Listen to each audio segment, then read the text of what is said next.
God does not call you to things that you could do in your own strength. If you could do it in your own strength, then you would never need God.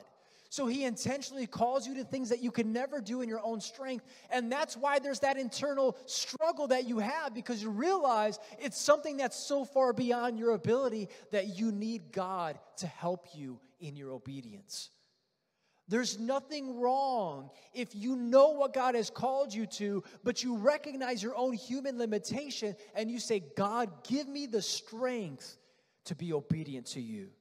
That is one of the most powerful prayers you could ever pray. In fact, incorporate that in your daily prayer life. God, give me the strength to do what you have called me to do. And that's what Jesus is doing here. He's saying, Father, I want to be obedient to you.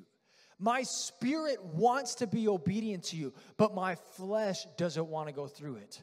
My flesh doesn't want to carry the cost. So would you give me the strength to be obedient to you? And as I mentioned, this is not unbelief. This is different than unbelief. Unbelief is doubt. That's not what this was.